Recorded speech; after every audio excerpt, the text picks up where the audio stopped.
Halo, halo, perkenalkan nama saya Dandelion Sankavi dengan NIM 2021 1211001 dari kelas AK 31R dari kelompok 1. Perkenalkan, nama saya Muhammad Syahrizal Ferusiata dengan NIM 20211211002 dari kelompok 1 kelas AK 31R. Dan perkenalkan, nama saya Fes Grisika Napiun dengan nomor NIM 20211211011 dari kelas AK 31R kelompok 1. Dan perkenalkan, saya Mangantur Michael Daud Perdede dengan NIM 2021 1211007 dari kelas AK31R dari kelompok 1.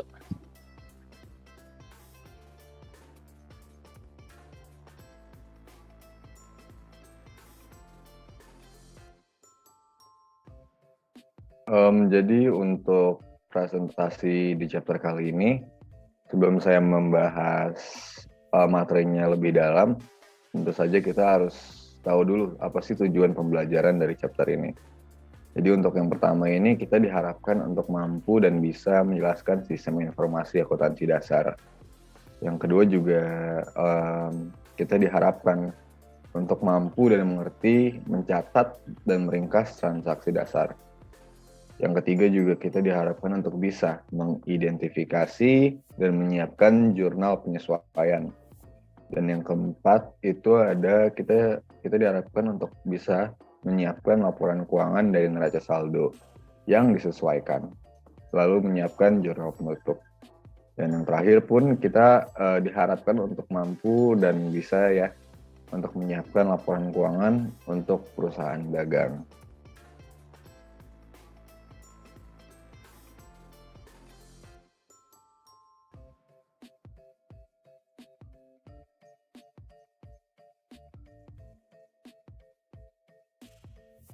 Jadi untuk yang pertama ini kita akan sedikit membahas mengenai sistem informasi akuntansi ya. Yang dimana nanti sistem informasi akuntansi ini kita akan membahas mengenai terminologi dasar, lalu ada debit dan kredit, lalu ada persamaan akuntansi, laporan keuangan, dan juga struktur kepemilikan, serta yang paling penting menurut kami semua dan yang memang paling penting, yaitu adalah siklus akuntansi. Lalu kita juga akan mempelajari ya bagaimana sih caranya mencatat dan juga meringkas transaksi dasar. Yang dimana di dalamnya itu kita akan membuat jurnal, lalu posting, yang ketiga ada bagian akun, yang keempat itu ada proses pencatatan transaksi dan juga neraca saldo.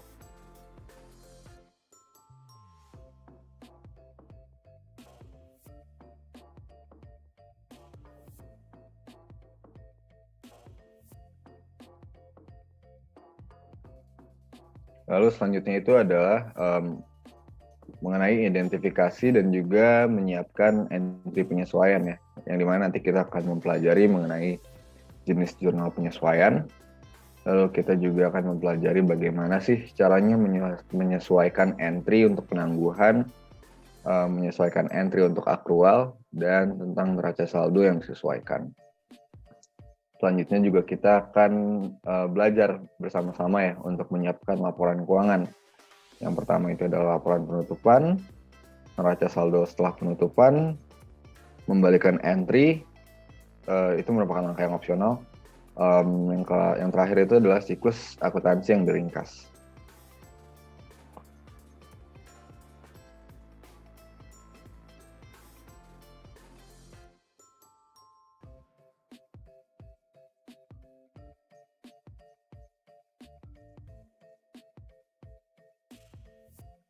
Lalu ada juga kita akan mempelajari mengenai laporan keuangan perusahaan dagang ya, yang dimana ada yang pertama itu adalah laporan laba rugi, yang kedua adalah laporan laba ditahan, Yang ketiga ada laporan posisi keuangan.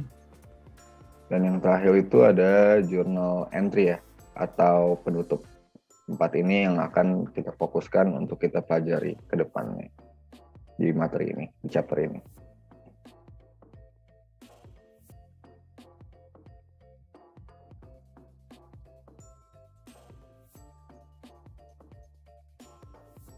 Jadi yang harus kita pahami bersama-sama ya, diperlukan juga sistem informasi yang handal ya untuk akuntansi ini.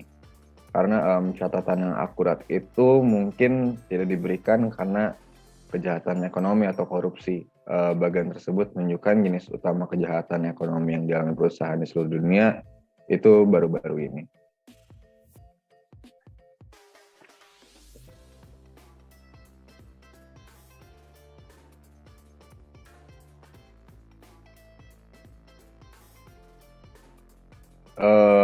Berikutnya kita akan membahas mengenai terminologi dasar ya.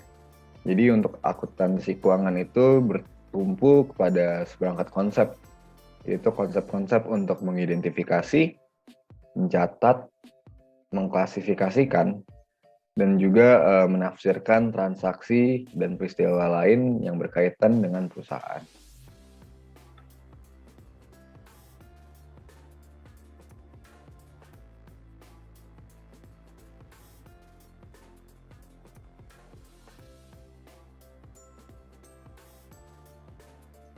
Jadi peristiwa-peristiwa tersebut salah satunya adalah event ya. Untuk event ini itu adalah suatu peristiwa, umumnya adalah sumber atau penyebab perubahan aset, kewajiban, dan ekuitas. Dan peristiwa tersebut kemungkinan eksternal ya, ataupun bisa juga dari internal. Yang kedua adalah transaksi ya. Ini adalah peristiwa eksternal yang melibatkan transfer atau pertukaran antara dua atau lebih entitas.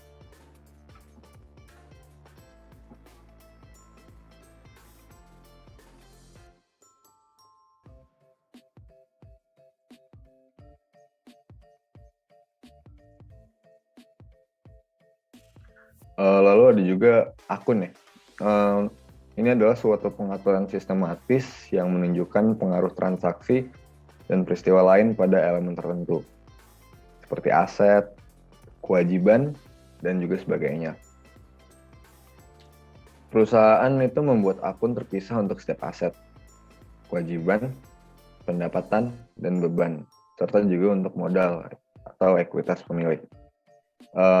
Karena format rekening sering menyerupai huruf T, kadang-kadang disebut sebagai rekening T atau T account. Selanjutnya itu ada akun real ya, akun nyata atau akun real, permanen. Itu adalah akun aset, kewajiban, dan ekuitas yang muncul pada laporan posisi keuangan. Lalu selanjutnya itu ada akun nominal. Akun nominal atau akun sementara ini adalah akun pendapatan, beban, dan dividen. Kecuali untuk dividen akan muncul di laporan laba rugi. Dan ada note juga bahwasanya perusahaan itu secara berkala menutup akun nominal dan tidak menutup akun real.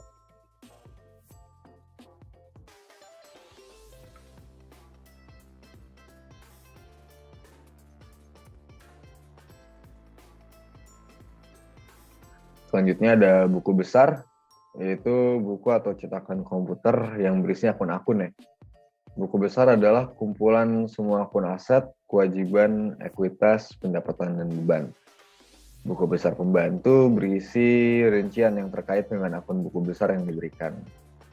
Selanjutnya itu ada jurnal ya, atau buku entry asli, di mana perusahaan awal mencatat transaksi dan memilih peristiwa lainnya. Berbagai jumlah juga dipindahkan dari buku entry asli atau jurnal, setelah itu ke buku besar.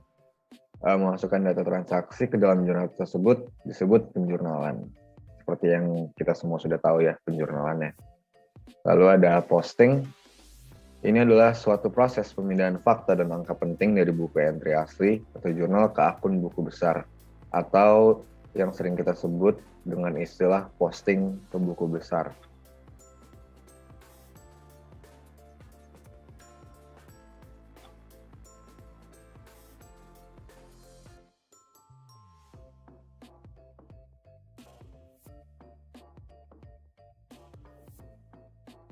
Lalu selanjutnya itu ada neraca saldo ya. Neraca saldo ini adalah daftar semua akun terbuka yang berada di buku besar dan juga beserta saldo-saldonya. Neraca saldo yang diambil segera setelah semua penyesuaian yang telah diposting tersebut, neraca saldo yang disesuaikan.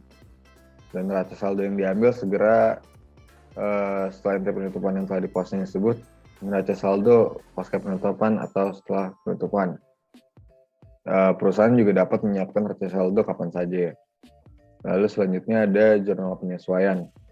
Entry yang dibuat pada akhir periode akuntansi untuk memperbarui semua akun berdasarkan akrual, sehingga perusahaan dapat menyiapkan laporan keuangan yang benar. Karena nanti ada beberapa akun-akun yang memang perlu sekali ya untuk kita sesuaikan ya.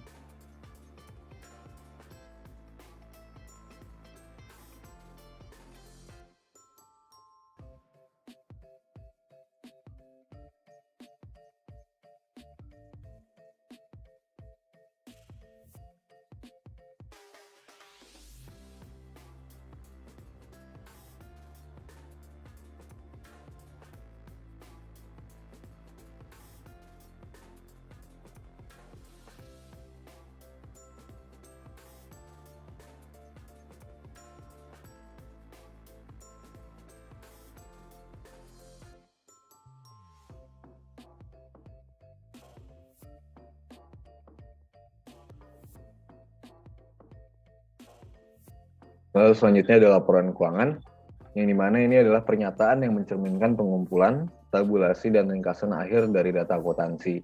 Berikut ini adalah macam-macam laporan keuangan. Yang pertama itu adalah laporan posisi keuangan, laporan laba rugi, laporan arus kas, dan laporan laba ditahan. Untuk laporan laba rugi ini berfungsi untuk mengukur hasil operasi selama periode tersebut ya. Jadi yang dimana nanti isinya itu adalah pendapatan dan juga beban-beban. Lalu ada laporan posisi keuangan, ini menunjukkan kondisi keuangan perusahaan pada akhir suatu periode.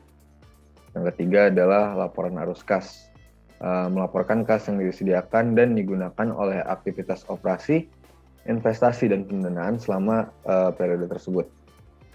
Yang terakhir itu ada laporan laba ditahan, yang merekonsiliasi saldo akun laba ditahan dari awal sampai akhir periode.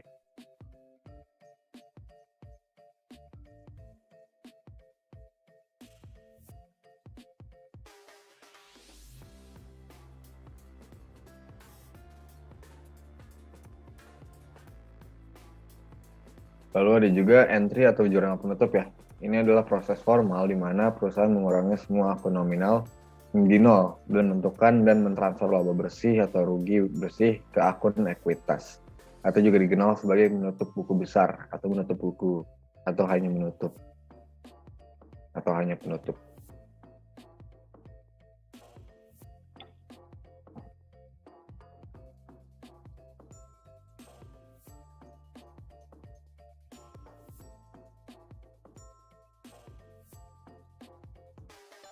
Berikutnya hal basic yang emang harus dipahami oleh semua akuntan ya, apalagi orang-orang yang menggeluti akuntansi ya. Jadi ini adalah debit dan kredit.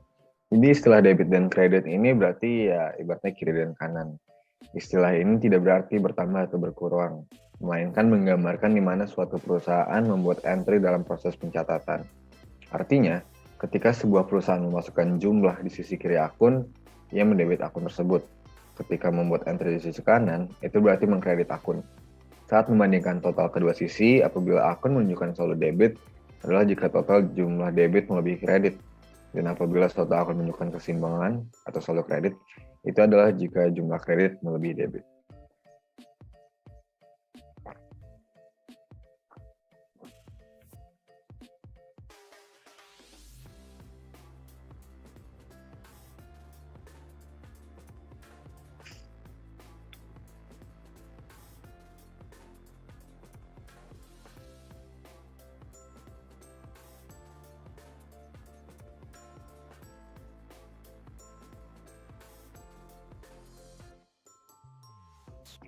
Ya, ini berikut adalah sedikit summary mengenai debit dan kredit ya. Di atasnya tulisan statement of financial position dan income statement ya. Yang dimana artinya ini adalah laporan posisi keuangan dan juga laporan laba rugi. Yang harus kita pahami adalah di laporan laba rugi ini isinya adalah revenue dan expense seperti yang saya sebutkan tadi. Dan untuk di financial position ini isinya adalah aset, liability, dan equity. Dan yang harus kita pahami juga ada beberapa gambar panah ya. Ada gambar panah ke atas dan juga gambar panah ke bawah. Itu artinya adalah contoh kita ambil di bagian aset ya. Untuk bagian aset, di debitnya itu digambarkan dengan panah mengarah ke atas. Yang artinya jika aset ini bertambah, maka aset ini ditaruh di debit. Jika aset ini berkurang, maka ditaruh di kredit. Hal itu juga berlaku untuk di bagian expense. Dan untuk liability, equity, dan revenue, di bagian debit kita bisa diperlihatkan bahwasanya panahnya ini mengarah ke bawah. Jadi jika ketiga akun tersebut mengalami penurunan atau pengurangan, maka akan dicatat di sebelah debit.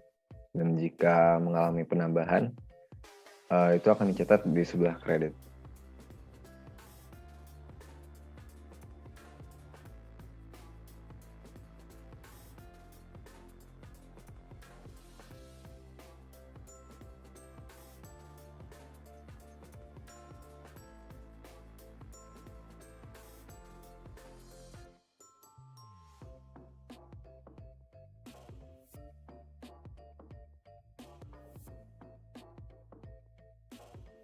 Ini adalah beberapa akun-akun ya. Ini adalah hubungan antara aset, hutang, dan modal ya. Jadi untuk aset bisa kita perlihatkan, aset itu artinya adalah liability ditambah dengan equity ya. Dan yang bisa kita lihat di bawah equity itu ada banyak sekali akun-akun seperti expense, revenue, dividend, retain earning, dan juga share capital. Untuk share capital, retain earning, dividend, dan revenue itu artinya itu merupakan masuk ke dalam akun modal ya. Jadi seperti contohnya nanti akan di slide-slide berikutnya.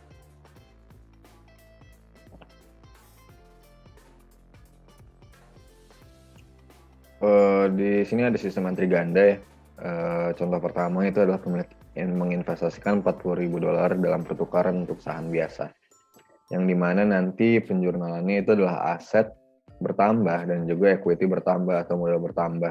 Atau penjurnalannya nanti bisa juga menjadi cash di debit dan di kreditnya itu adalah share capital ya. Lalu juga harus kita pahami bahwasanya harus balance keduanya ya, di debitnya berapa, di kreditnya berapa. Ini mengeluarkan uang tunai sebesar $500 untuk gaji administrasi ya. Yang pertama itu ada asetnya berkurang dan juga ada expense ya di bagian equity-nya ini. Yang dimana nanti penjurnalannya adalah expense-nya di debit untuk beban gaji, administrasi, dan di kreditnya itu ada cash.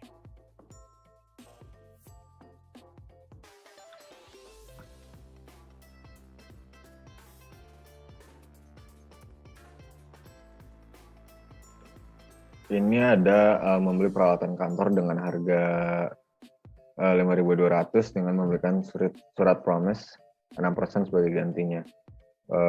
Ini seperti bisa kita lihat karena kita membelinya secara kredit ya, dan karena memberikan surat promise, artinya nanti penjurnalannya itu bisa asetnya bertambah, yaitu peralatan yang bertambah, namun hutangnya juga bertambah, yang dimana pencatatannya jika hutang bertambah itu ditaruh di sebelah kredit dan aset bertambah itu ditaruh di sebelah debit.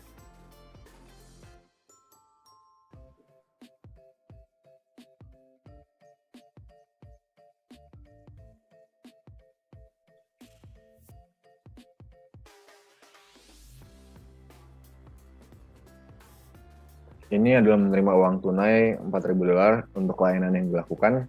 Ini biasanya ini terjadi di perusahaan jasa ya, karena berupa layanan.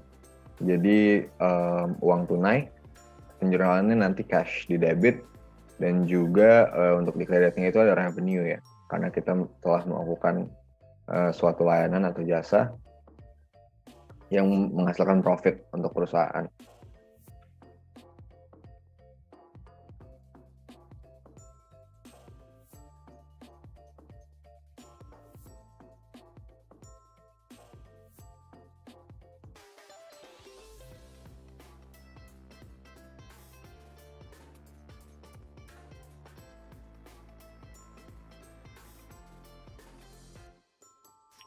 Lalu untuk melunasi kewajiban jangka pendek, berarti dia sebelumnya memiliki liability jangka pendek ya.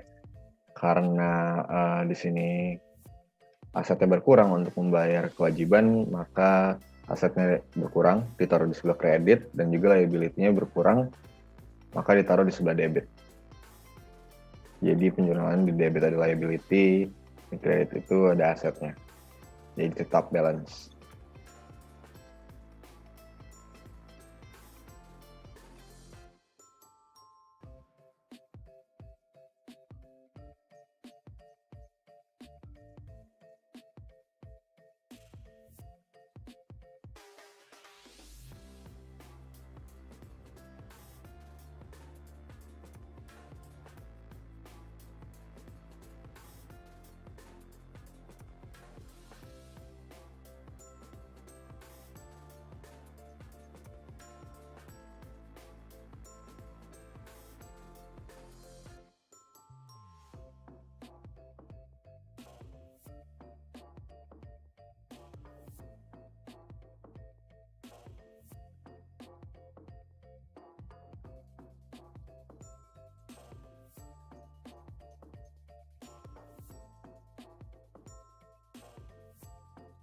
Di sini kita ada mendeklarasikan dividen tunai sebesar $5.000 karena ya masuk ke equity di dividennya ya.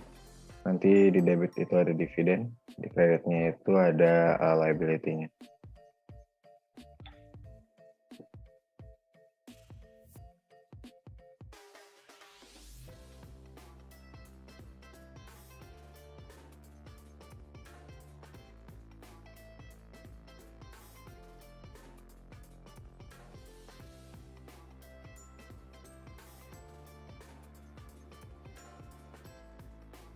Di sini kita mengkonversi ya kewajiban tidak lancar sebesar 80.000 menjadi saham biasa, yang artinya yang sebelumnya berada di akun liability kita pindahkan menjadi ke equity.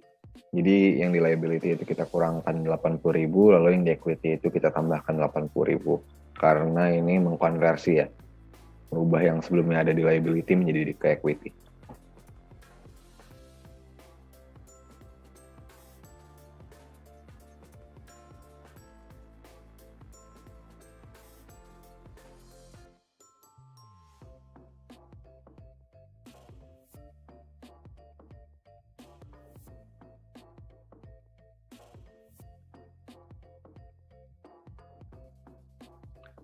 Di sini kita membayar tunai 16.000 untuk fan pengiriman, yang artinya kita membeli fan pengiriman ya, yang merupakan aset untuk kita ya. Jadi memang aset kita berkurang sebesar $16.000, namun sebagai gantinya kita mendapatkan fan pengiriman. Jadi nanti penjurnalannya itu bisa di debitnya itu si fan pengirimannya, lalu di kreditnya ini ada si cashnya. Juga kita harus perhatikan bahwasanya persamaan akuntansi itu dipertahankan ya setelah mencatat transaksi.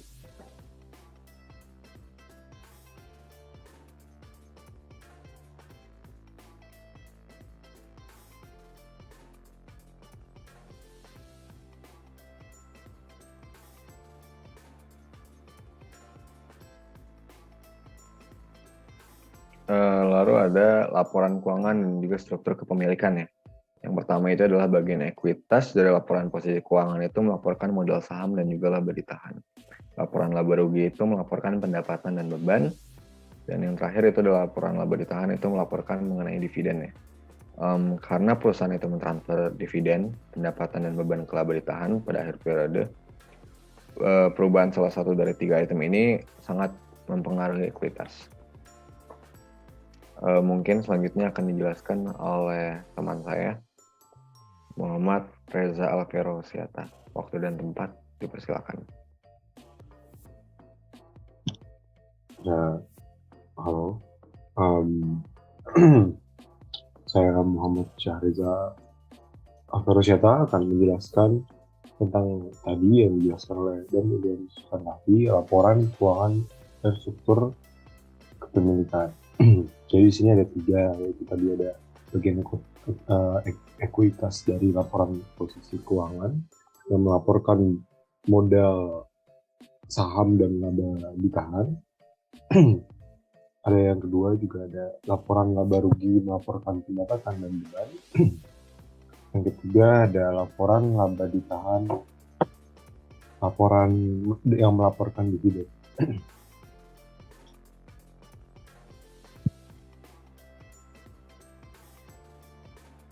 Nah, di sini ada laporan keuangan dan struktur kepemilikan. Nah, di sini kita akan belajar cara menaruh dan mempelajari struktur-struktur akuntansi atau kepemilikan yang menentukan jenis akun.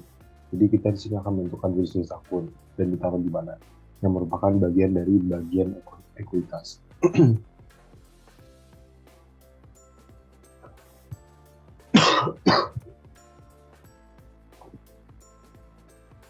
Nah, di sini ada ilustrasinya ya.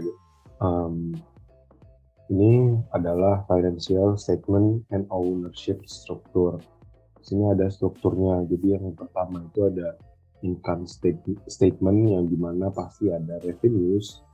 Nah, di sini juga bisa kita lihat ada less expenses dibagi dengan net income or net loss.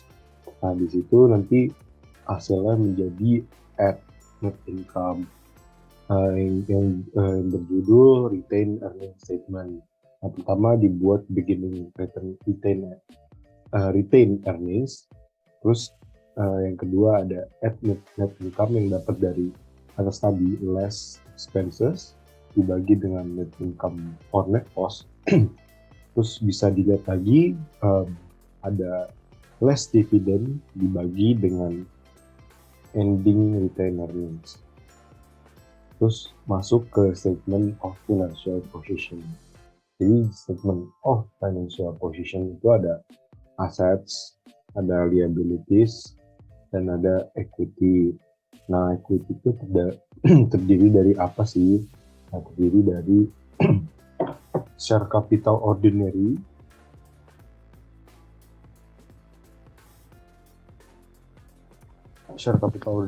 dan retained earnings.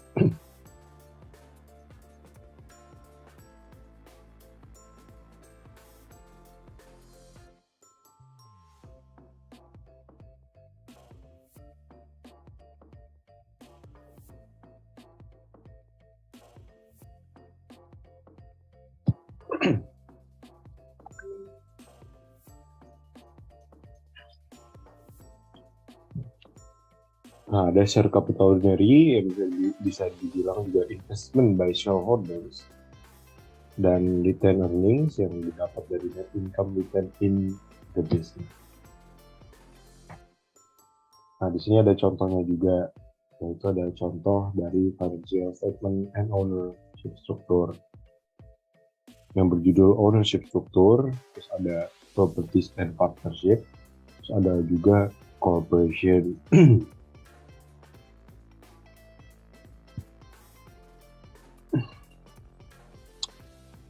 Cross section affection equity dibagi dengan investment by owners, ada juga impact on equity dibagi dengan increase, dibagi dengan increase, ada juga bukan bagi. Jadi transaction affecting equity itu ada investment by owners, dan ada juga revenues recognized expense incurred withdraw by owners. Ada juga impact on equity, ada increase, terus ada nominal temporary accounts, ada revenue, expense dan drawing, ada real permanent accounts, ada capital, terus ada nominal temporary account, ada revenue, expense dan dividend, dan ada corporation juga ya yang masuk. Itu ada nominal temporary account sama real permanent accounts. Nah, ada share capital and related accounts dan retained earnings.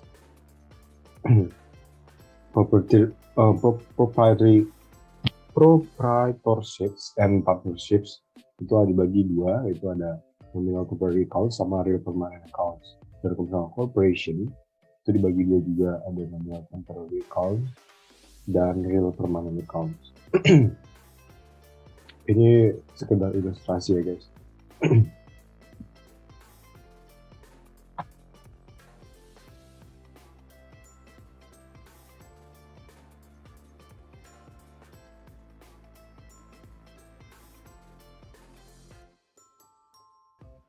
Sini ada siklus akuntansi ya, ilustrasinya kita bisa lihat sendiri. Yang pertama bisa dari bawah itu ada adjusted trial balance, terus bisa ke atas ada juga statement preparation, terus ada juga adjustment bisa masuk lagi ke worksheet, terus bisa masuk lagi ke statement preparation, terus naik lagi ada closing. Dari adjustment bisa masuk worksheet, bisa lanjut lagi ke statement preparation, terus bisa naik lagi ke closing. Terus dari closing bisa naik ke post closing trial balance, dari post closing trial balance bisa ke reversing entries. Terus yang di atas, sama yang atas itu ada transaction atau penjualan atau pembelian juga, transaksi. Balik lagi ke journalization, terus ada posting, ada trial balance juga, dan balik lagi ke adjustments, dan begitu juga ke adjust trial balance, pasti balik lagi ke adjusted trial balance dari adjustments. Pasti di sini semua berputar. Nah, di sini kita akan masuk ke bab baru, yaitu mencatat dan merubah standar dasar. Bagaimana sih? Nah, di sini ada contohnya. Contohnya itu ada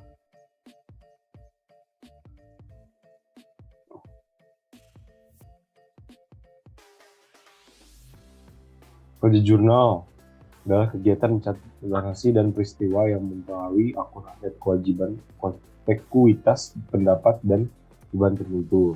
Nah, contoh soalnya adalah 1 September, pemegang saham menginvestasikan uang tunai sebesar 15.000 di perusahaan dengan imbalan saham biasa. Jadi bisa dibuat yaitu dengan jurnal dan account titles. Yang pertama ada tanggal. Tanggalnya bisa dibuat 2019 karena dibuat 2019 dan 1 September karena di contohnya soalnya itu ada 1 September. Terus di sisi debit ada cash karena dia itu menginvestasikan uang tunai sebesar 15.000.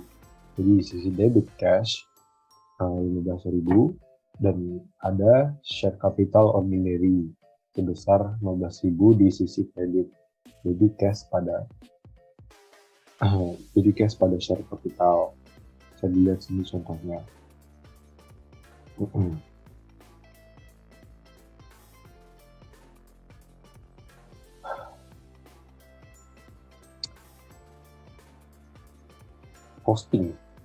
Posting adalah proses pemindahan jumlah dari jurnal ke akun buku besar.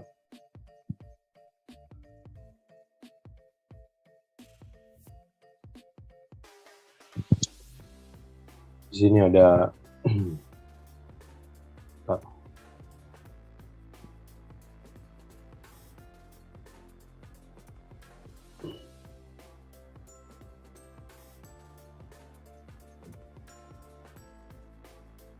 ada general journal, contohnya di tanggal 1 September yang tadi ada cash pada share capital ordinary sebesar 15.000 dan share capital ordinary pada sisi kredit 15.000 juga, dan harus ada general ledger ya, karena pasti general journal mempunyai general ledger. Nah, di sini ada ilustrasi juga, kalian bisa lihat. Ada share capital ordinary, ada general journal, dan ada general ledger.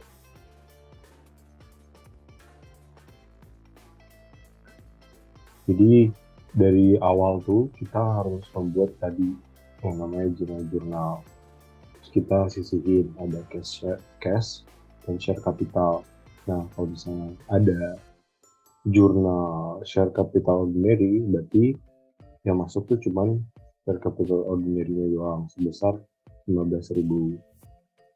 Dan ada general ledger-nya juga cash, berarti yang masuk tadi cash juga sebesar debit sebesar 15.000. Kalau misalnya share capital tadi kan 15.000 dimasukin ke share capital ordinary dengan sebesar 15.000 di sisi kredit.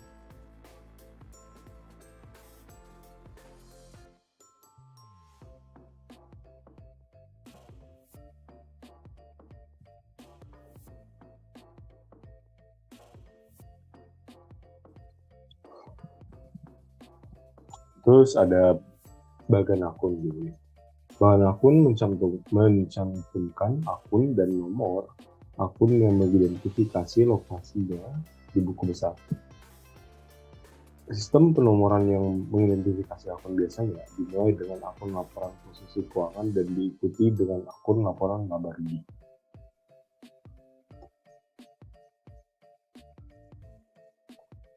Nah, di sini ada contoh dari chart ya, akun chart of account.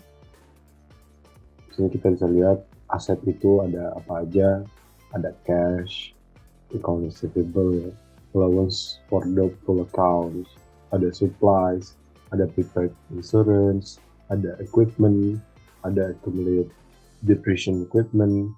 Nah, terus kalau equity itu ada apa aja, ada share capital ordinary, ada return earnings, ada dividends, ada income summary, dan di revenues juga ada service revenue atau bisa bilang hasil dari apa yang kita jual gitu, kayak jasa, barang, jadi masukin ke revenue.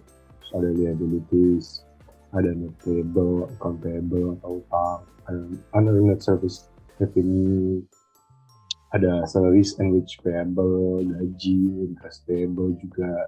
Terus ada expenses itu pengeluaran. Nah, pengeluaran itu terdiri dari apa aja sih? Ada surplus expense, depreciation expense, ada salaries and wage expense, insurance expense, rent expense, ada utilities expense, interest expense, dan yang terakhir ada bad debt expense.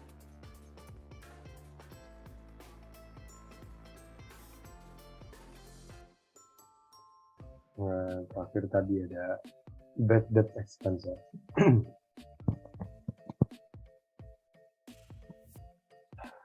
Terus kita masuk ke proses pencatatan transaksi.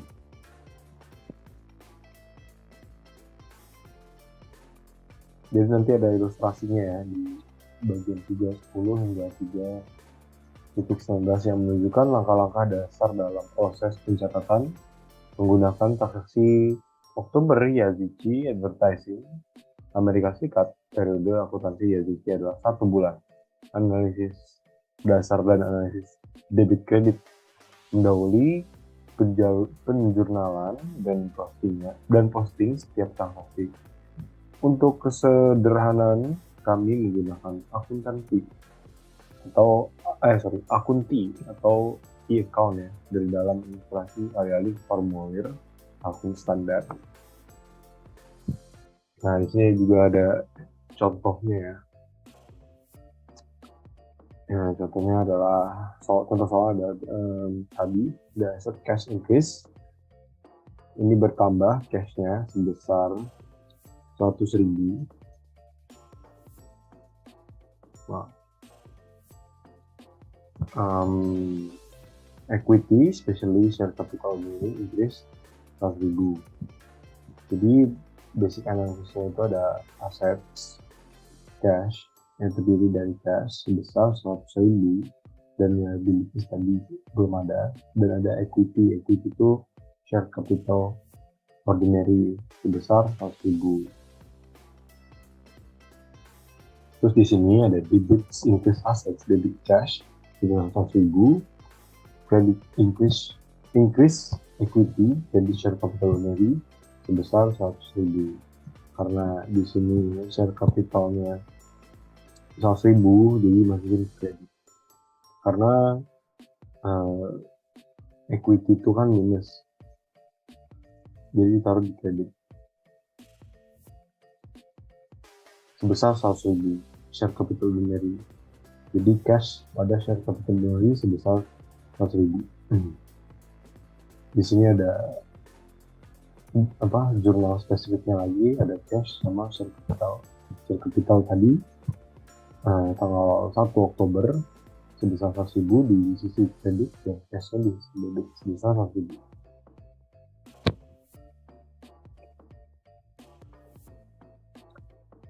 Ada contoh soal lagi di asset equipment increase. Nah, di sini equipmentnya bertambah. Berarti equipment itu kan debit ya. Jadi debit is not payable increase. Jadi equipmentnya bertambah. Di sini ada liabilities, ada notes payable. Equity-nya nggak ada. Jadi debit increase di sini debitnya bertambah dan equity-nya berkurang sebesar notes payable. Ya, notes payable minus di sisi kredit sebesar 50.000. Jadi ada tanggal 1 Oktober ada equipment pada notes payable. Ini ada jurnal spesifiknya, ada equipment ditaruh di sisi debit, ada notes payable ditaruh di sisi kredit. Sini ada the asset cash increase, jadi cashnya bertambah. Liabilities unearned service revenue, berarti ada service yang belum dibayar.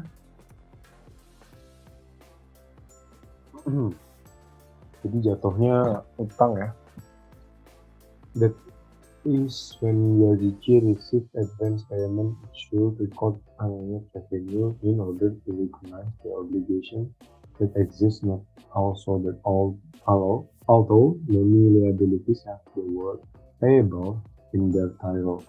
Unearned revenue is considered a liability because the liability is satisfied by providing a product or performing a service. Jadi di sini kita udah melakukan service tapi mereka utang, jadi masuknya adalah aset karena dia ngutang berarti akan dibayar, jadi pasti ada cash 12.000, ada unearned service revenue di sisi kredit karena belum dibayar uangnya di sisi kredit sebesar 12.000. Jadi jurnalnya adalah cash pada unearned service revenue, cashnya di sisi debit 12.000, unearned service revenue 12.000 di sisi kredit. Terus ada general spesifiknya lagi, ada cash, terus ada unearned service revenue, tinggal ditaruh aja sisi mana.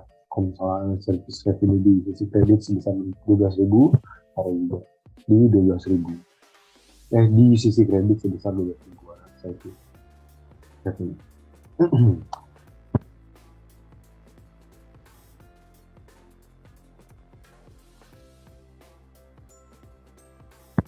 Ada rent expense increase sebesar 9.000 because the payment percent only decrease the asset decrease.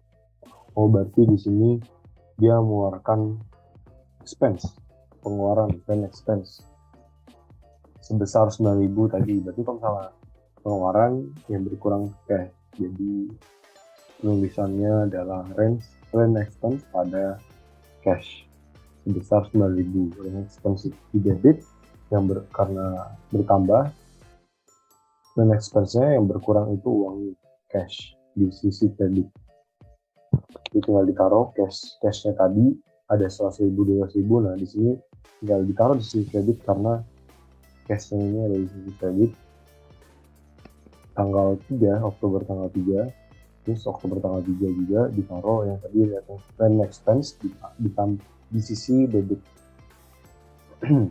sebesar 9.000. Nah, di sini ada prepaid insurance sebesar 6.000. The payment extends to more than current month.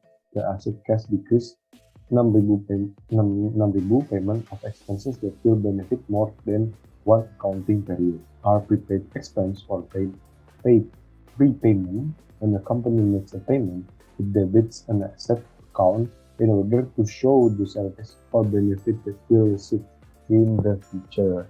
Jadi istilahnya dia itu bayar duluan, prepaid untuk asuransi, dia naruh uang duluan. Jadi kalau misalnya dia naruh uang, kita bayar dong, berarti cashnya pasti berkurang sebesar 6.000. Dan prepaid insurance-nya pasti bertambah karena kita udah beli sebesar 6.000. Jadi taruhnya kayak gimana? Tinggal kita catat tanggal 4 Oktober. Terus di sini ada prepaid insurance di bagian debit dan cash di bagian kredit karena kita mengeluarkan duit sebesar 6.000. Jadi jurnalnya adalah prepaid insurance pada cash sebesar 6.000. Nah, tinggal di sini ada jurnalnya lagi, tinggal ditaruh lagi antara cash yang diisi kredit taruh 6.000 dan prepaid insurance debit itu taruh lagi di debit sebesar 6.000.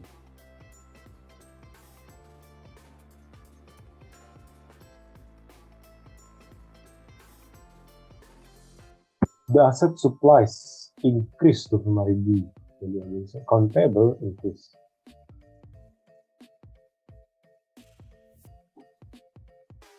Berarti di sini supplies-nya bertambah. Kalau misalnya supplies-nya bertambah, itu supplies itu termasuk aset ya.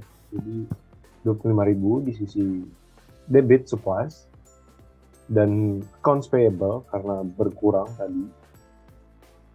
The liability accounts payable increase, accounts payable total. Berarti ada di sisi kredit. Tinggal dimasukin lagi, ada supplies dan accounts payable. Accounts payable ditaruh di kredit dan supplies ditaruh di debit sebesar 25.000 masing-masing.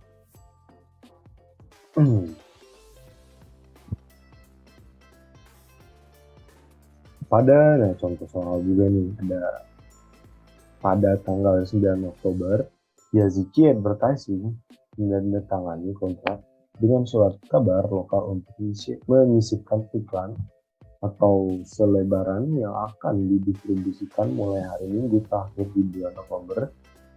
Yazici akan mulai mengerjakan isi brosur pada bulan November. Pembayarannya dengan 7.000 jatuh tempo setelah pengiriman surat kabar hari Minggu yang berisi selebaran. Sebuah transaksi bisnis belum terjadi, hanya ada kesepakatan antara Yazici Advertising dan surat kabar untuk layanan yang akan diberikan pada bulan November. Oleh karena itu, entry jurnal tidak diperlukan pada bulan Oktober. Nah, cara mengajarkannya ini ada dividen. Jadi dividen account increase sebesar 5.000 dan cashnya berkurang karena di sini minus cashnya dan dividennya juga minus. Berarti kalau misalnya udah equity minus berarti kebalikan plus. Jadi kalau misalnya dividennya plus taruhnya di kredit, kalau misalnya dividennya minus berarti taruhnya di debit. Jadi dividen taruh di debit sebesar 5.000 dan cashnya berkurang tadi di kredit sebesar 5.000. Tinggal masukin lagi ke jurnal yang diposting. Oktober 20 dividen di debit karena kredit ya, karena dia tuh minus sebesar 5.000 dan cash berkurang juga sebesar 5.000 tadi tanggal 20. Ada salaries and wage expense increase for asset cash. Berarti kita membayar gaji ya, cash yang berkurang dan equity expenses minus juga. Berarti kalau misalnya minus ditaruh di debit. Lalu berarti cashnya pasti berkurang karena kita bayar, jadi expense-nya bertambah. Tinggal ditaruh lagi ke sales and expense 40.000 dan tadi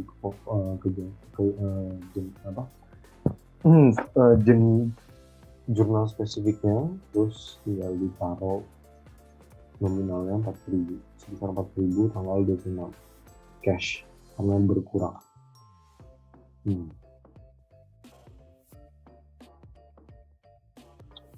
The cash increase to 28.000, the asset account receivable increase 72.000, dan account service revenue increase 100.000.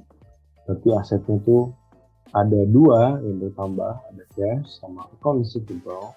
Ada orang yang membayar utangnya, terus berarti service revenue sudah dibayarkan, berarti ditaruh di kredit dan kita mendapatkan cash dan account receivable. Pasti kalau misalnya ada account receivable pasti ada service revenue yang sebesar 100.000.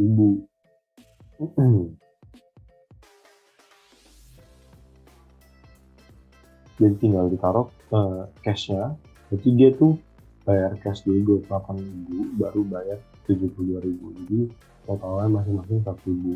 Jadi service revenue ada di sebelah kredit dan cash sama konsumsi di debit sebesar 28.000 dan konsumsi 72.000, service revenue 100.000 dan taruh lagi ke jurnal spesifiknya. Nah, di sini ada neraca saldo. Daftar setiap akun dan saldonya sesuai urutan kemunculan di buku besar. Saldo debit tercantum di kolom kiri dan saldo kredit di kolom kanan.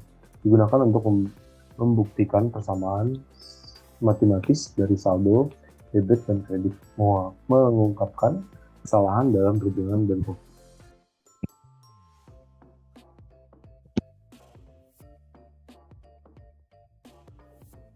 Di sini ada contoh ya, Zici Advertising. Ini trial balance ya. Ada Oktober tanggal 31 tahun 2019. Ada cash sebesar 80.000, konsumsi 72.000, supplies 25.000, dekat service 6.000, equipment sebesar 50.000, semua debit karena ini debit. Terus ada no stable masuknya ke kredit, taruh di kredit, account payable juga di kredit, semua ada service revenue 12.000 di kredit, share capital unity sebesar 100.000 di kredit. Terus ada juga dividen, itu masuk ke debit sebesar 5.000. Service revenue tadi sebesar 100.000 dimasukin ke kredit. Dan ada service and wage expense sebesar 40.000 masuk ke debit juga, dan expense masuk juga ke debit. Terus tinggal dimasukin nominalnya, harus balance ya. Nah tadi dapat dari mana sih ininya? Dapat dari sini tadi ya, postingnya, jurnal spesifiknya, terus service revenue, cash, terus ada identifikasi dan menyiapkan entry penyesuaian. Jenis jurnal penyesuaian ada dua. Ada deferral, bisa dibagi dengan dua penjelasan juga. Yang pertama ada beban dibayar di muka atau prepaid expense dengan pengeluaran yang dibayar tunai sebelum digunakan atau dikonsumsi. Ada yang kedua yaitu ada pendapatan diterima di muka atau unused service revenue, uang tunai diterima sebelum pelayanan atau jasa yang dilakukan, unused service revenue. Ada juga yang kedua yaitu accrual. Accrual itu ada pendapatan yang masih harus dibayar atau accrued revenue, dan ada pendapatan untuk jasa yang dilakukan tapi belum diterima secara tunai atau dicatat. Yang keempat ada beban yang masih harus dibayar atau accrued expense. Yang tadi accrued revenues, yang ini accrued expense, beban yang terjadi tetapi belum dibayar tunai atau dicatat. Untuk slide berikutnya mungkin bisa dijelaskan oleh teman saya, James. Saya persilahkan. Baik, terima kasih kepada Saudara Reza. Selanjutnya saya akan melanjutkan yang sudah dijelaskan Reza tadi. Selanjutnya ini ada menyesuaikan entry untuk penangguhan. Penangguhan itu apa sih? Penangguhan itu adalah beban atau pendapatan yang diakui pada tanggal yang lebih lambat daripada saat uang tunai pertama kali dipertukarkan. Di sini ada dua penangguhan, terbagi menjadi dua jenis. Yang pertama, beban dibayar di muka atau biasa kita sebut dengan prepaid expense. Yang kedua, ada pendapatan diterima di muka atau unearned revenue. Jika perusahaan tidak membuat penyesuaian untuk penangguhan ini, maka ada aset dan liability dilebih-lebihkan dan beban dan juga pendapatan terkait diremehkan. Oke, next. Nah, berikutnya ini adalah adjusting entries atau jurnal penyesuaian.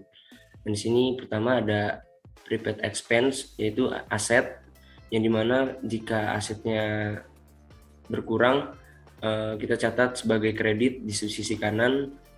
Begitu juga dengan expense, jika expense-nya bertambah kita catat di sisi kiri ataupun debit. Yang kedua ada unearned revenue, yang dimana di sini liability jika berkurang maka kita catat sebagai debit di sebelah kiri, dan juga revenue, jika revenue bertambah maka kita catat di sisi kanan sebagai kredit bertambah.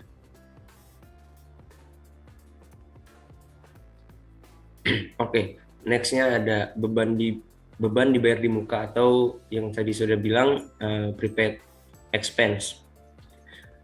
Aset dibayar dan dicatat sebelumnya perusahaan menggunakannya. Pembayaran tunai sebelum beban tercatat. Pembayaran di muka sering terjadi dalam hal beberapa nih.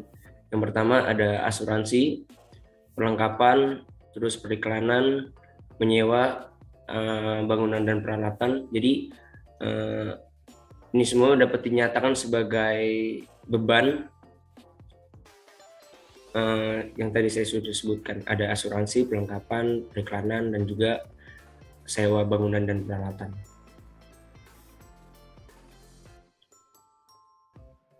Oke, untuk perlengkapan di sini ada contoh. Sebagai contoh YCG, seperti yang tadi sudah dibahas. Contohnya adalah perusahaan YCG. YCG Advertising membeli perlengkapan iklan seharga 25.000 pada tanggal 5 Oktober. Di sini kita disuruh buat jurnal untuk mencatat pembelian perlengkapan tersebut. Maka kita catat sebagai pada tanggal 5 Oktober, supplies on debit, dan di cashnya berkurang karena kita membeli, maka suppliesnya bertambah dan cashnya berkurang di kredit.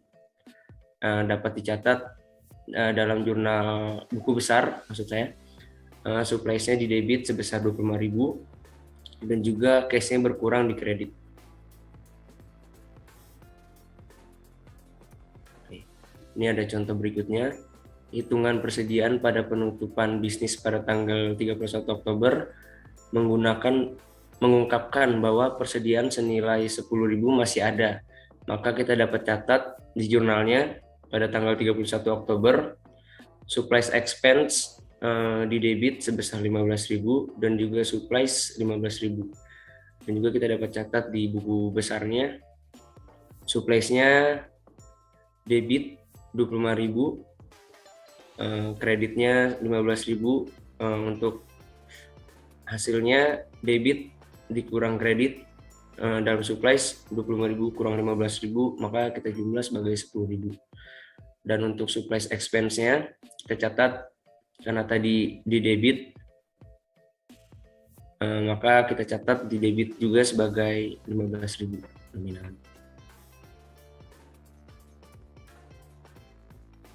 Oke, ini ada contoh lagi. Untuk basic analisisnya, the expense supplies expand in increase sebesar 15.000 dan juga aset supplies-nya decrease sebesar 15.000. Maka kita dapat catat di jurnalnya pada tanggal 31 Oktober, supplies expense di sini kita catat sebagai debit karena surprise-nya bertambah dan surprise-nya di kredit sebagai 15.000. Kemudian kita catat ke buku besarnya dengan surprise pada tanggal 5 Oktober yang tadi 25.000. Terus ada tambahan di sini 31 Oktobernya 15.000, maka kita kurangi 25 debitnya dengan kreditnya 25.000 dikurang 15.000 menjadi 10.000. Kemudian supplies expense. Di sini kita catat pada tanggal 31 Oktober 15.000, nominal di debitnya jadinya 15.000.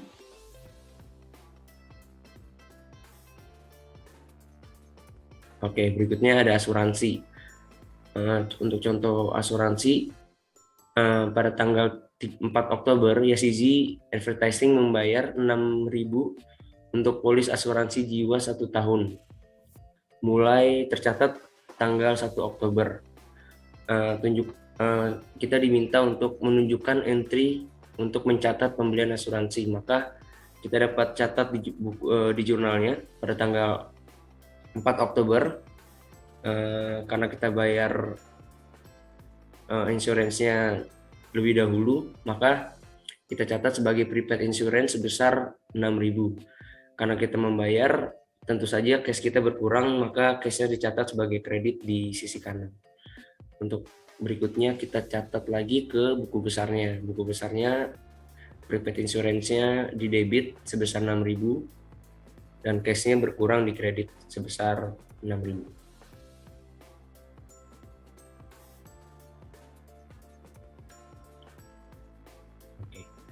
Untuk analisis kebijakan pengungkapan bawah 5.000, yang di sini didapatkan dari 6.000 dibagi 12 maksud saya. Asuransi berakhir setiap di akhir bulan. Jadi YCG membuat jurnal penyesuaian sebagai berikut. Pada tanggal 31 Oktober, insurance expense-nya tercatat di debit sebesar 500 dan prepaid insurance-nya tercatat di kredit sebagai 500. Kemudian setelah kita buat jurnalnya, kita masukkan lagi ke buku besarnya dengan prepaid insurance, debit 6.000 dan kreditnya 500. Untuk jumlahnya, debitnya di 6.000 dikurangi dengan kreditnya karena kredit mengurangi 500 menjadi 5.500. Untuk insurance expense ya, di debitnya kita ambil dari yang atasnya 500 dan seharusnya dijumlah jadi 500 juga di bawahnya di sisi debit. Oke. Untuk berikutnya di sini ada contoh lagi.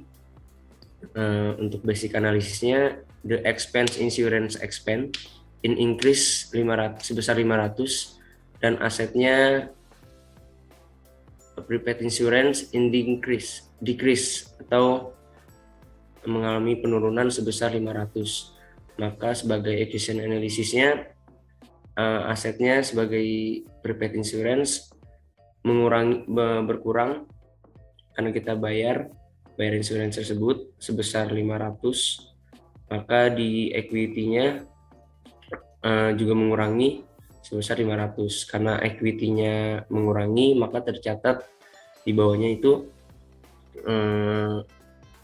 insurance expense-nya sebesar 500 dan juga prepaid insurance-nya 500. Kemudian setelah kita jurnal, kita masukkan lagi ke buku besarnya untuk prepaid insurance-nya pada tanggal Oktober 4 sebesar 6.000. 6.000-nya dari soal-soal sebelumnya dan 500-nya kita masukkan di sisi kredit sebesar 500. Kemudian dijumlah lagi, maksud saya dikurangi dari sisi debitnya mengurangi sisi kredit mengurangi sisi debit, yaitu 6.000 mengurangi 500 menjadi 5.500. Kemudian di sisi jurnal buku besar selanjutnya ada insurance expense, yang dimana di sini kita catat di sisi debit 500. Kemudian dijumlahkan langsung karena tidak ada jurnal lainnya, kita langsung jumlah sebagai 500.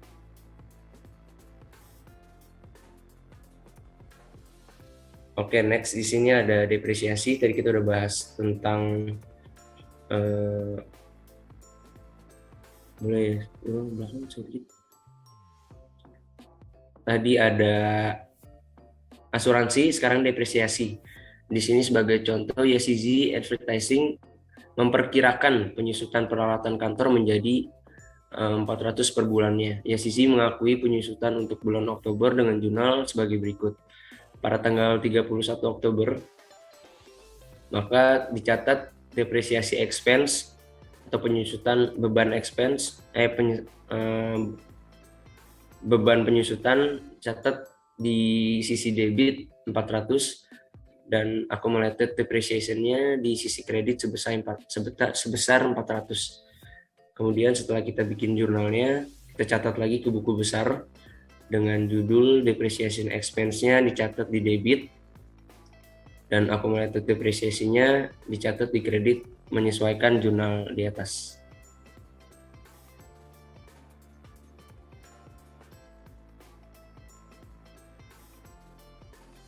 Oke, next.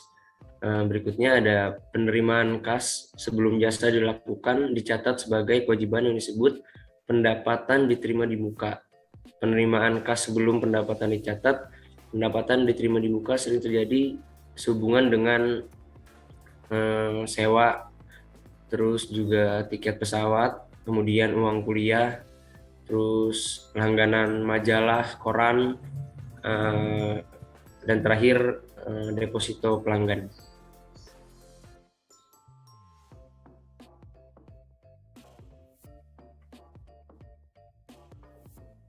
Oke, selanjutnya pendapatan diterima di muka atau prepaid insurance. Oh, maksud saya unearned service revenue. YCZ Advertising menerima sebesar 12.000 pada tanggal 2 Oktober dari KC untuk layanan periklanan yang diharapkan dapat diselesaikan pada tanggal 31 Desember. Maka kita di sini diminta untuk menjurnal dan mencatat pada penerimaan pada tanggal 2 Oktober. Maka untuk jurnalnya kita catat sebagai tanggal 2 Oktober. Case-nya bertambah di sisi debit sebesar 12.000. Karena kita terima uangnya, maka case-nya bertambah di sisi debit 12.000. Dan untuk di sisi kreditnya ada unearned service revenue sebesar 12.000. Kemudian setelah kita jurnal, kita masukkan lagi ke buku besarnya. Kita catat di cash sebesar 12.000 bertambah di sisi debit dan juga unearned service revenue di sisi kredit mengurangi 12.000 nominal.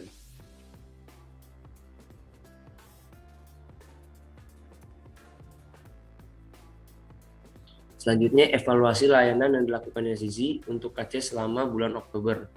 Perusahaan menentukan bahwa mereka harus mengakui pendapatan 4.000 pada bulan Oktober.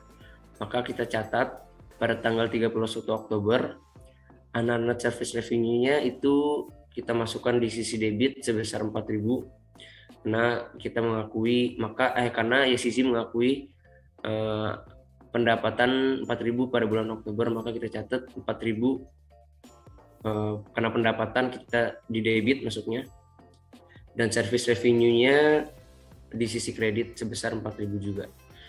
Kemudian kita masukkan ke buku besarnya lagi, service revenue-nya di sisi kredit 100.000 itu tadi dari yang awal, yang ini maksudnya.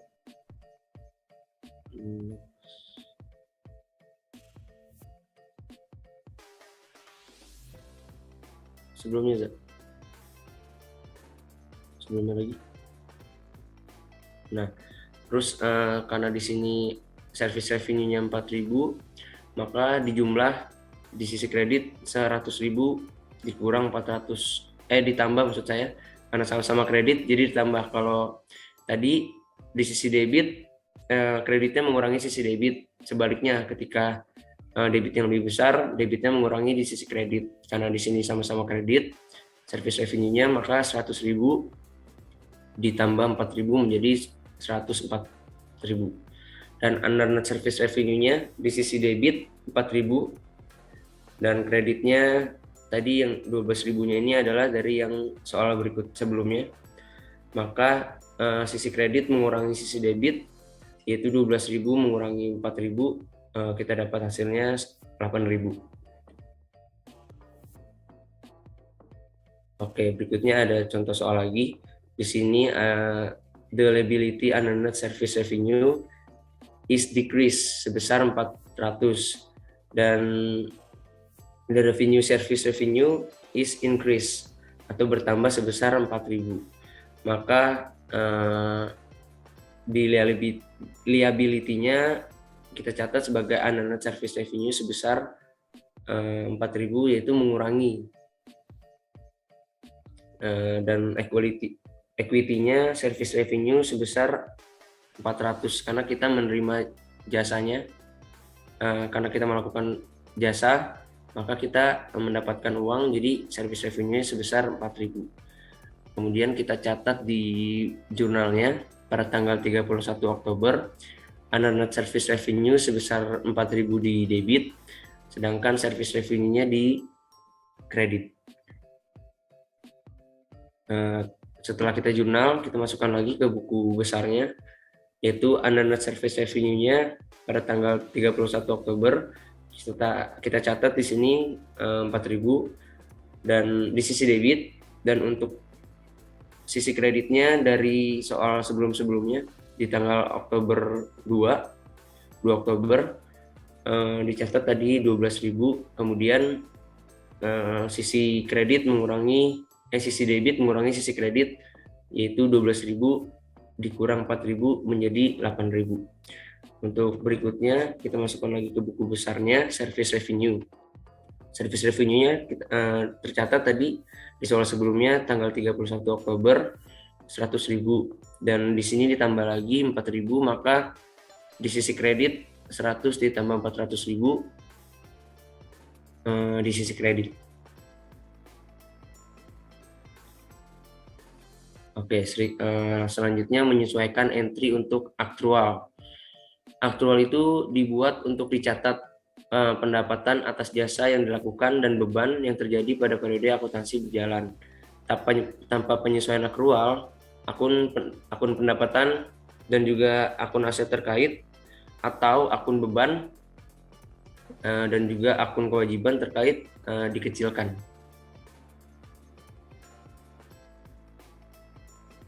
Berikutnya ini adalah contoh adjusting entries, di mana di sini accrued revenue di sisi aset,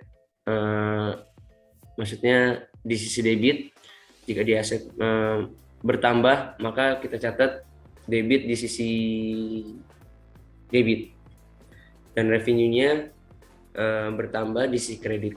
Kemudian accrued expense, di sini expense-nya di debitnya jika bertambah maka kita catat debitnya ini bertambah di sisi debit, dan liability-nya di sisi kredit juga bertambah.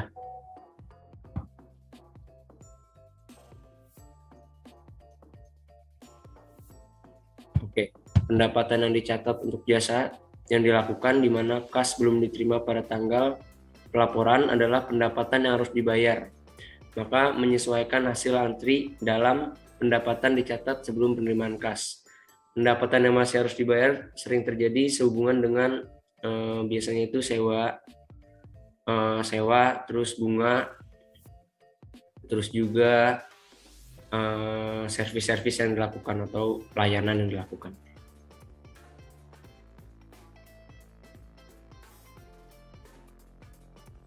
Oke, untuk pendapatan yang masih harus dibayar, ini ada contoh lagi nih. Pada bulan Oktober, YCZ Advertising melakukan layanan senilai 2.000 yang ditagihkan kepada kliennya pada tanggal sebelum 31 Oktober. Maka YCZ membuat jurnal penyesuaian sebagai berikut. Pada tanggal 30 Oktober, tercatat account receivable-nya itu di sisi debit sebesar 2.000 dan juga service revenue-nya 2.000 di sisi kredit. Setelah kita bikin jurnalnya, kita langsung catat ke buku besar, yang dimana di sini account receivable-nya di sisi debit 72.000 itu tadi dari soal sebelumnya, ditambah lagi dengan yang sekarang pada tanggal 31 Oktober 2000, maka di jumlah karena sama-sama di debit maka ditambah. Jadi 72.000 ditambah dengan 2.000 menjadi 74.000. Untuk service revenue-nya di sisi kredit 100.000 dan juga 4.000, ini 100.000 dan 4.000-nya dari soal sebelumnya, dan ditambah lagi dengan 2.000 yang sekarang, di jumlah semuanya karena sama-sama di sisi kredit maka menjadi 106.000.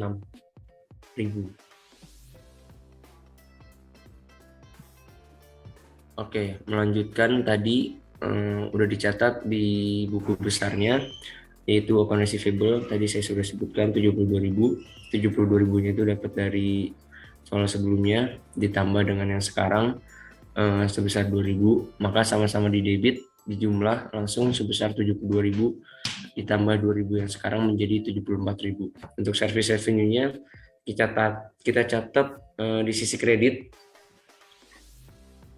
sebesar 100.000 dan 4.000. 100.000 dan 4.000-nya ini didapat dari soal sebelumnya dan ditambah dengan yang sekarang di soal ini 2.000. Maka karena sama-sama di sisi kredit semua, maka ditambah menjadi 106.000.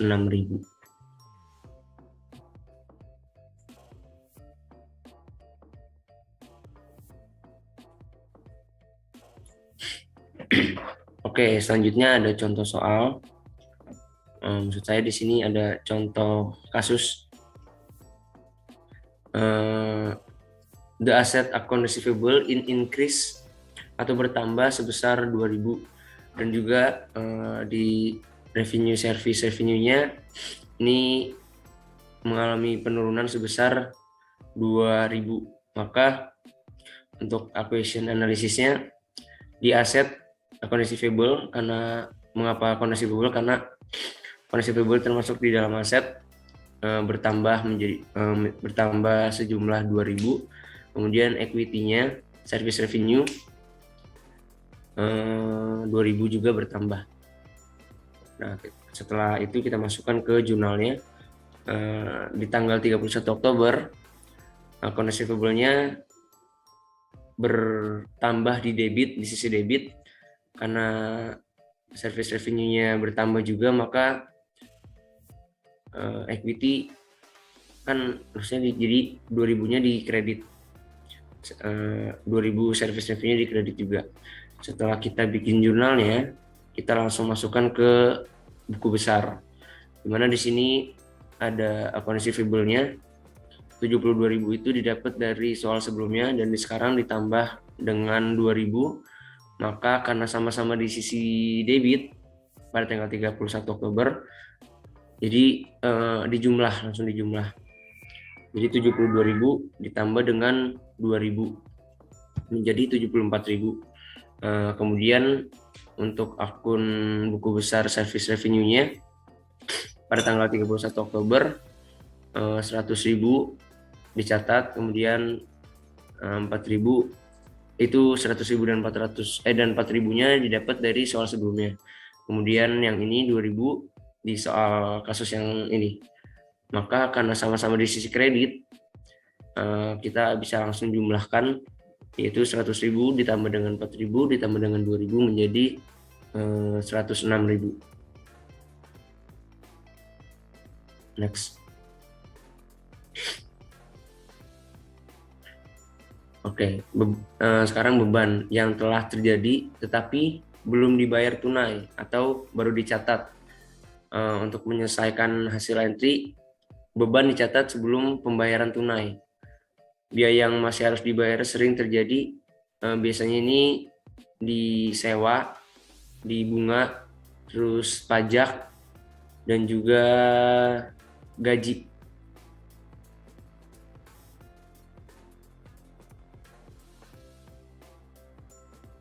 Nah, sekarang kita masuk ke bunga yang masih harus dibayar. Di sini ada contoh, YCG Advertising menandatangani wesel bayar 3 bulan sejumlah 500.000 pada tanggal 1 Oktober. Wesel tersebut mensyaratkan bunga pada tingkat tahunan, harus diingat-ingat nih tahunan, sebesar 12%. Maka 3 faktor yang menentukan besarnya akumulasi bunga ada face value, terus annual interest rate, kemudian time-nya. Yang tadi makanya saya mention di sana harus diingat-ingat karena di sini kan tahunan, berarti untuk pembaginya dia. Jadi satu bulan per 1 tahun. 1 tahun itu ada 12 bulan, maka 1/12.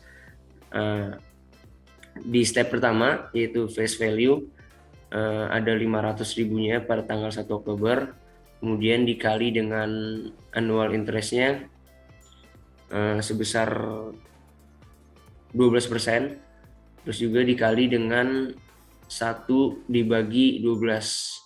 Yang seperti saya sudah jelaskan tadi, 12-nya itu dapat 1/12 itu dapat dari 1 bulan per tahun, di mana 1 tahun itu terdapat 12 bulan, maka 1 bulan dibagi 12 bulan seperti itu. Maka hasilnya terdapat 500.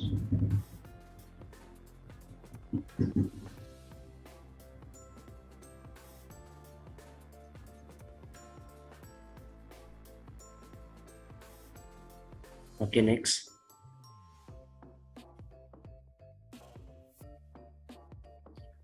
Ya, di sini ada contoh soal. Contoh soalnya YCG menandatangani 3 bulan 12%, Wesel bayar sebesar 500.000 pada tanggal 1 Oktober. Maka kita disuruh buat jurnal tersebut dan dicatat sebagai akrual bunga. Maka untuk jurnalnya kita bisa catat pada tanggal 31 Oktober, kita tulis di sisi debit interest expense sebesar 500 dan interest payable-nya 500 di sisi kredit. Setelah kita buat jurnalnya, kita bisa langsung masukkan ke buku besar. Di sini interest expense-nya di sisi debit 500 dan juga interest payable di sisi kredit 500 juga.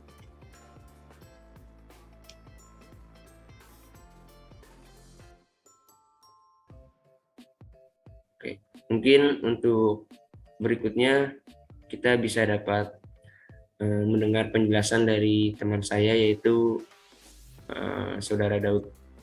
Saudara Daud, dipersilakan.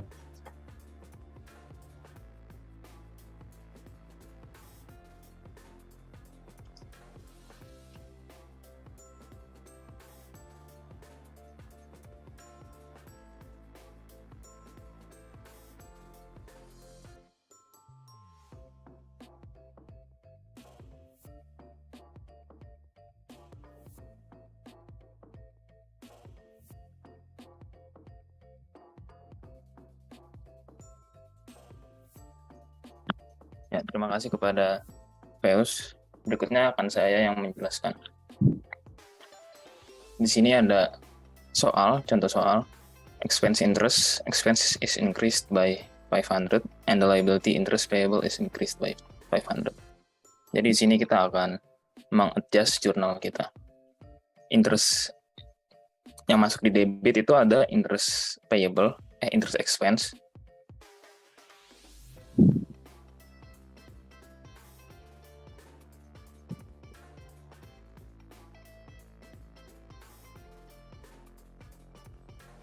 Ada interest expense masuk kepada debit 500 dan interest payable masuk kepada kredit 500. Jadi pada jurnal kita akan menulis pada tanggal Oktober 31 interest expense di debit 500 dan interest payable di kredit sebesar 500 juga.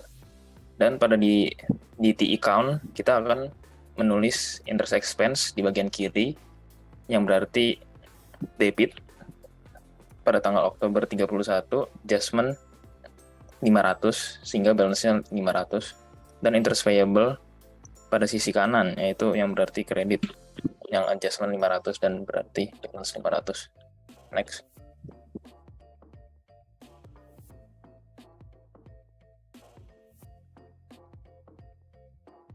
gaji yang harus dibayar.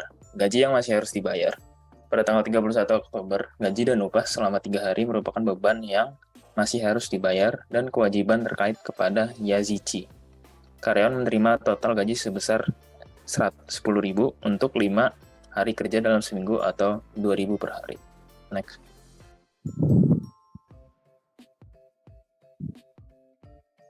Karyawan menerima total gaji sebesar 10.000 untuk minggu kerja 5 hari atau 2.000 per hari. Siapkan jurnal penyesuaian pada 31 Oktober untuk mencatat akrual gaji. Jadi kita mencatat ini di jurnal, yaitu dengan menulis tanggal 31 Oktober, salaries and wages expense masuk kepada debit yang sebesar 6.000 dan salaries and wages payable masuk kepada kredit sebesar 6.000 juga. Dan di T account kita akan menulis adjustment di debit sebesar 6.000 sehingga totalnya menjadi 46.000 dan di salaries and wages payable di bagian kredit sebesar 6.000 sehingga totalnya menjadi 6.000. Next.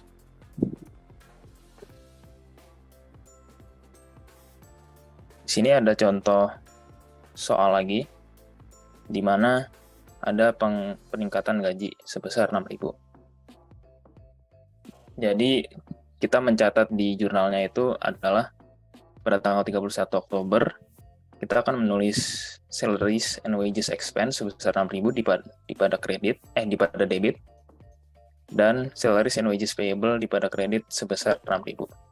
Dan pada T account kita akan menambah pada tanggal Oktober 31 adjustment sebesar 6.000 sehingga total balance pada tanggal Oktober 31 salaries and wages expense itu 46.000 dan pada salaries and wages payable itu kita akan menulis adjustment 6.000 pada bagian kredit sehingga totalnya menjadi 6.000. Next.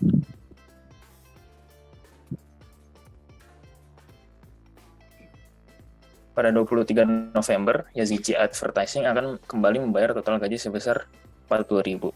Buatlah ayat jurnal untuk mencatat pembayaran gaji pada tanggal 23 November. Jadi jurnalnya itu berisi pada November 23 di debit ada salaries and wages payable dan salaries and wages expense. Di mana nominal salaries and wages payable-nya sebesar 6.000 dan nominal salaries and wages expense-nya 34.000. Dan di kredit ada cash sebesar 40.000. Di T account ada salaries and wages expense di mana kita mencatat di debit sebesar 34.000 dan di salaries and wages payable debit kita tambah jadi 6.000 sehingga totalnya menjadi tidak ada. Lanjut.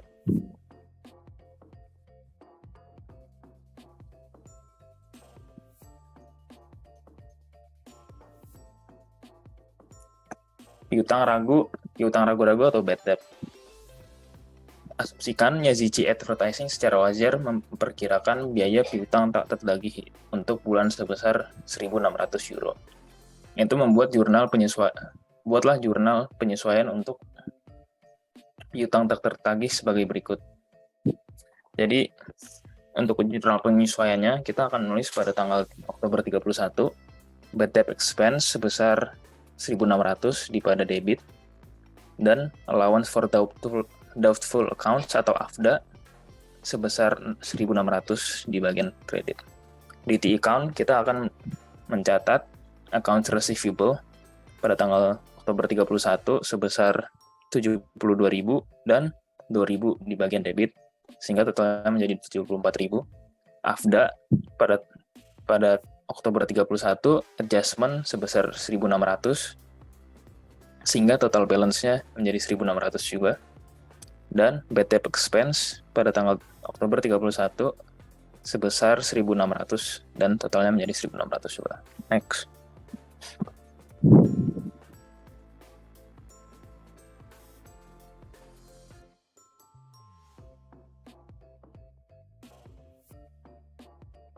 Ini di sini ada adjusted trial balance atau neraca saldo yang disesuaikan. Jadi ini hasil akhir sebuah laporan Dan setelah ini kita bisa mencatat laporan income statement, statement of financial position, dan retained earnings. Next. Menyiapkan laporan keuangan. Next. Ya, di sini jadi ada 3 jenis laporan setelah kita selesai mencatat laporan penyesuaian, yaitu laporan laba rugi atau income statement, laporan laba ditahan atau retained earnings, dan laporan posisi keuangan atau statement of financial position. Next. Ya, di sini jadi yang masuk kepada income statement adalah pemasukan dan biaya, revenues or expense. Dan pada income statement kita akan mendapatkan net income. Net income ini akan dibutuhkan untuk laporan laba ditahan atau retained earnings. Setelah kita mendapatkan laporan retained earnings, kita juga perlu mencatat laporan statement of financial position. Next. Di sini laporan statement of financial position yang kita masukkan adalah aset dan equity and liabilities. Dan pada akhirnya kita akan mendapat total equity dan liabilities perusahaan kita. Next. Penutupan. Proses penutupan mengurangi saldo akun nominal sementara menjadi 0 untuk persiapan transaksi periode berikutnya. Transfer semua saldo akun pendapatan dan beban akun laporan laba rugi ke akun yang disebut ikhtisar laba rugi. Saldo ikhtisar laba rugi kemudian ditransfer laba ditahan. Laporan posisi keuangan, aset, kewajiban, dan ekuitas akun tidak ditutup. Dividen ditutup langsung ke laba ditahan. Next. Di sini ada contoh closing journal entries. Jadi yang pertama kita tutup ada pendapatan atau service revenue.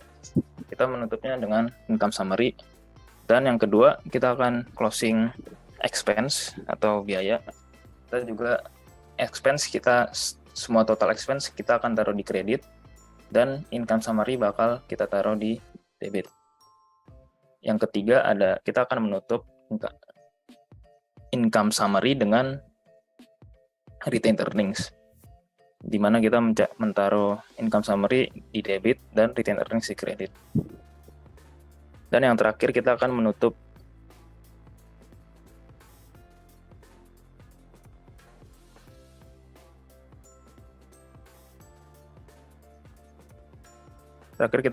dividen kepada retained earnings atau laba ditahan. Next. Ya, di sini ada contohnya. Seperti ada langkah-langkahnya, itu nomor 1 kita menutup service revenue kepada income summary. Nomor 2 kita menutup segala biaya kita atau expense kita kepada income summary juga. Dan nomor 3 kita menutup income summary kepada retained earnings. Dan yang terakhir kita menutup dividen kepada retained earnings. Next. Dan di sini ini laporan akhir penutupan, trial balance. Jadi ada cash sebesar 80.000 debit, accounts receivable, AFDA, supplies, prepaid insurance, equipment,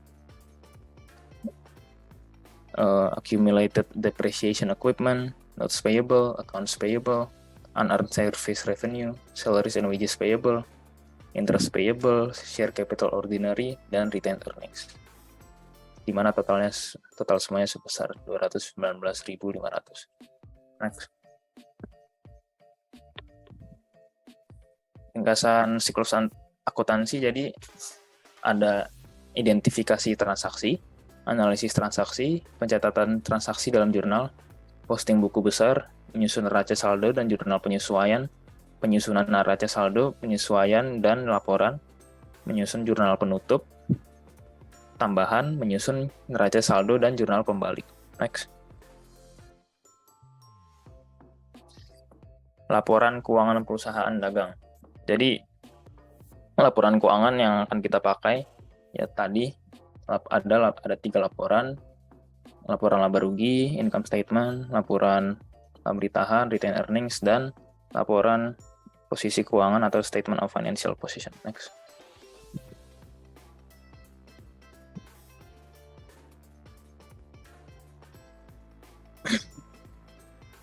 Ya, ini contoh laporan Statement of Financial Position.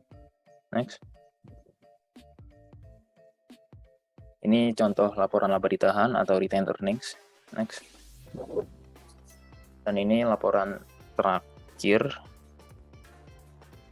laporan Statement of Financial Position.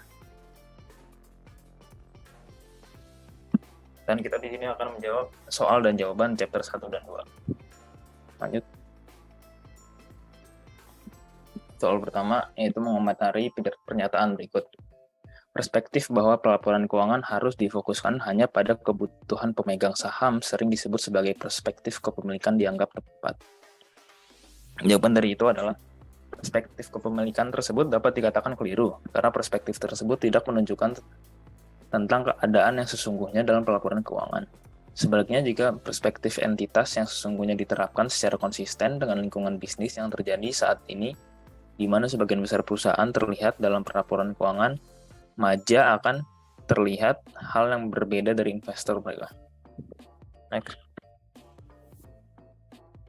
Nomor 2 ada beri peringkat dari yang paling otoritatif hingga paling tidak otoritatif pada 3 item berikut. Kerangka konseptual untuk pelaporan keuangan, standar pelaporan keuangan internasional, dan interpretasi standar pelaporan keuangan internasional. Jawabannya adalah yang pertama ada International Financial Reporting Standards, yang kedua ada International Financial Reporting Interpretations, dan yang terakhir paling bawah ada Conceptual Framework for Financial Reporting. Next. Soal nomor 3 ada apa saja biaya penyediaan informasi akuntansi? Apa saja manfaat dari informasi akuntansi? Jelaskan faktor biaya manfaat yang harus dipertimbangkan ketika standar akuntansi baru sedang diusulkan. Jawaban dari pertanyaan ini adalah biaya penyediaan informasi, biaya langsung atau direct cost. Biaya yang dapat diidentifikasi langsung berhubungan dengan produksi barang objeknya. Contohnya seperti biaya tenaga kerja langsung dan biaya bahan baku. Biaya tidak langsung atau indirect cost, biaya yang tidak dapat diidentifikasi langsung dengan proses produksi secara keseluruhan. Contohnya biaya listrik, penyusutan mesin, upah mandor, dan biaya administrasi pabrik. Manfaat dari informasi akuntansi ada 3, antara lain memperbaiki kualitas dan mengurangi biaya untuk menghasilkan produk atau jasa, memperbaiki efisiensi, dan yang manfaat terakhirnya ada pengambilan keputusan, mengetahui naik turunnya laba usaha, mengetahui pemasukan dan pengeluaran uang, serta untuk mengetahui grafik penjualan dan produksi dari pelaku X.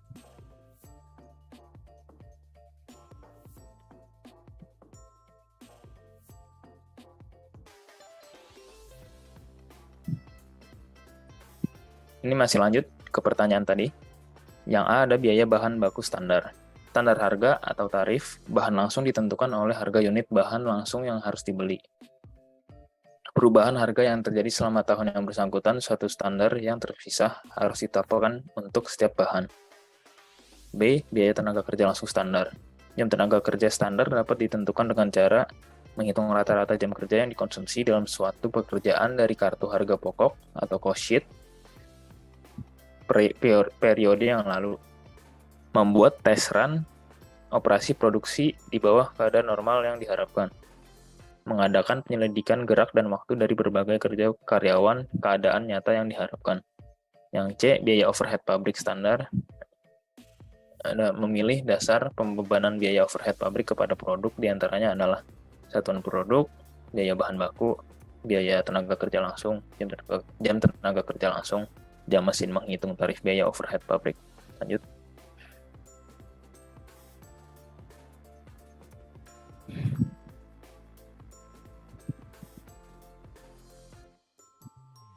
Pertanyaan keempat ada, hampir tidak ada hari tanpa artikel yang muncul tentang krisis yang mempengaruhi banyak lembaga keuangan kita. Diperkirakan krisis keuangan tahun 2008, misalnya, menyebabkan resesi yang dalam. Beberapa berpendapat bahwa jika lembaga keuangan diminta untuk melaporkan investasi mereka pada nilai wajar daripada biaya, kerugian besar akan dilaporkan lebih awal, yang akan memberi isyarat kepada regulator untuk menutup lembaga keuangan ini dan, oleh karena itu, meminimalkan kerugian bagi banyak investor. Instruksi. Jelaskan bagaimana angka akuntansi yang dilaporkan dapat mempengaruhi persepsi dan tindakan individu. Dan sebutkan 2 contoh. Jawaban dari pertanyaan ini adalah aspek akuntansi keperilakuan, teori organisasi, dan keperilakuan manajemen. Bahwa ada pengaruh dari interaksi antar masing-masing elemen dalam upaya untuk mendukung tujuan sebuah organisasi atau perusahaan. 2. Penganggaran dan perencanaan.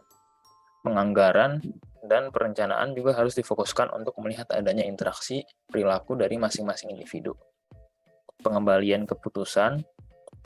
Yang ketiga ada pengembalian keputusan, keempat ada pengendalian, dan yang terakhir ada pelaporan keuangan. Lanjut.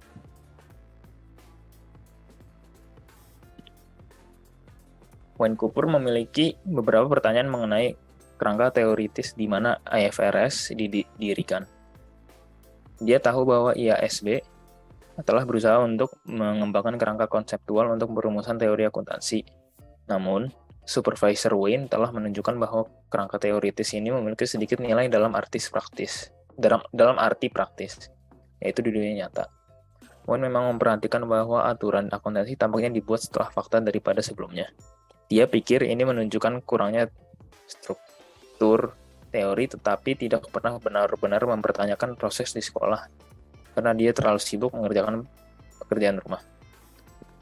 Wayne merasa bahwa beberapa kecemasannya tentang teori akuntansi dan semantik akuntansi dapat dikurangi dengan mengidentifikasi konsep dasar dan definisi yang diterima oleh profesi dan mempertimbangkan dalam pekerjaannya saat ini.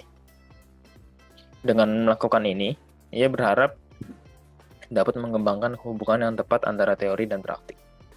Instruksi bantu Wayne mengenali tujuan kerangka kerja konseptual, mengidentifikasi manfaat yang muncul dari kerangka konseptual. Next. Jawabannya adalah kerangka konseptual seperti konstitusi.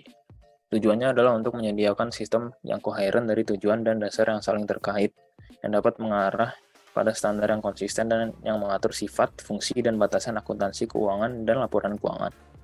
Kerangka konseptual diperlukan agar penetapan standar bermanfaat, yaitu penetapan standar harus dibangun di atas dan berhubungan dengan kumpulan konsep dan tujuan yang sudah mapan. Kerangka konseptual yang dikembangkan dengan baik harus memungkinkan FASB untuk mengeluarkan standar yang lebih berguna dan konsisten di masa depan. Manfaat khusus yang mungkin timbul adalah 1. Seperangkat standar dan aturan yang koheren harus dihasilkan. 2. Masalah praktis baru dan yang muncul harus lebih cepat diselesaikan dengan mengacu pada kerangka kerja. 3. Harus meningkatkan pemahaman dan kepercayaan pengguna laporan keuangan terhadap laporan keuangan. 4. Ini harus meningkatkan komparabilitas antara laporan keuangan perusahaan. 5. Ini harus membantu menentukan batas dan penilaian dalam menyiapkan laporan keuangan. 6. Ini harus memberikan panduan kepada badan yang bertanggung jawab untuk menetapkan standar akuntansi.